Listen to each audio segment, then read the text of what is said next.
Another math hack, multiplying two-digit numbers starting with 1. Okay, so ito yung mga sasagutan natin. Lahat ng first digit natin ay 1.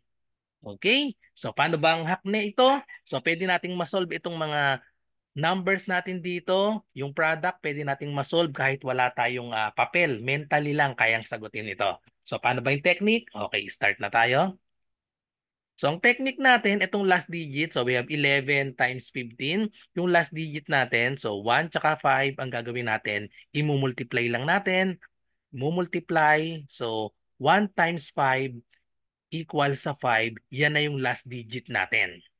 And then ang second digit naman natin, i-add natin. So 1 plus 5, that is equal to 6, yan yung second digit natin. And then para sa first digit, i-multiply naman natin itong first digit, 1 times 1, so that is equal to 1. So the answer is 165. Okay, so verify natin kung tama yung sagot natin. So we have 11 times 15. So 5 times 1, we have 5.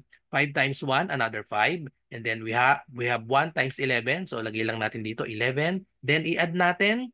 So bring down 5. 5 plus 1, so we have 6. And then bring down 1. Same answer of 165. So kita nyo na yung space na nagamit natin. Kumpara dito, isang line lang or pwede nga mentally na lang. Okay, so saan nakuha itong times at plus? Ito yung times o i-inano lang natin yan. So ayan, parang bring down na lang no? So, tapos yung 5 plus 1, so dito nang galing yung pinlas yung second term natin or second number natin, second digit. Okay? So, tapos yung dulo, parehas namang 1 lagi yan. So 1 times 1, kaya 1 pa rin yan. Okay, so i-apply natin dito sa second natin. So 12 times 18. So, same yung gagawin natin. So, yung last digit natin, 2 at 8, i-multiply lang natin. 2 times 8, 16. So, paano naman kapag may 2 digit yung lumabas na product? So, i-carry lang natin. 16, ilagay natin yung 1 dito sa taas. Tapos, i-plus naman natin 2 plus 8, that is 10. May carry 1 tayo dito. So, plus 1 yan, so magiging 11. Carry 1 ulit yung 1 dito sa taas and then multiply natin itong first digit. So lagi namang 1 yan. So times lang natin yan. So we have 1 plus yung 1 na carry. So therefore, the correct answer is 216.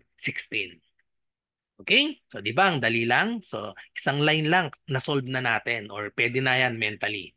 So another 16 times 14. So first step, multiply lang natin. 6 times 4, medyo malaki na yung number. So 24, so ganun pa rin. I-carry natin yung 2. Tapos i-add naman natin 6 plus 4, that is 10. Plus itong carry na 2, so we have 12. Automatic 1 lagi ito kasi puro 1 yan. So i-add lang natin ito sa 1.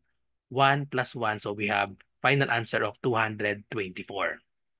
Okay, so ang pinaka-scratch na lang natin dito, itong kine-carry natin, itong 1 at 2. Dito sa kabila may carry na dalawang 1. Okay, so another. So we have 19 times 13.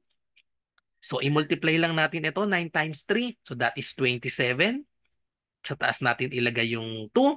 And then i-add naman natin 9 plus 3. That is equal to 12 plus 2. So that is equal to 14. And then automatic 1 ito dahil 1 times 1 is 1 plus 1 na carry. So 247. Okay, so para sa next number, 15 times 17, kayo naman. So i-comment nyo ang sagot nyo dito, 15 times 17. Kailangan within 5 seconds, masasagot nyo yan. Okay, so that's all. So thank you for watching. At kita-kita tayo sa mga susunod pang mga math hacks. Bye-bye and God bless.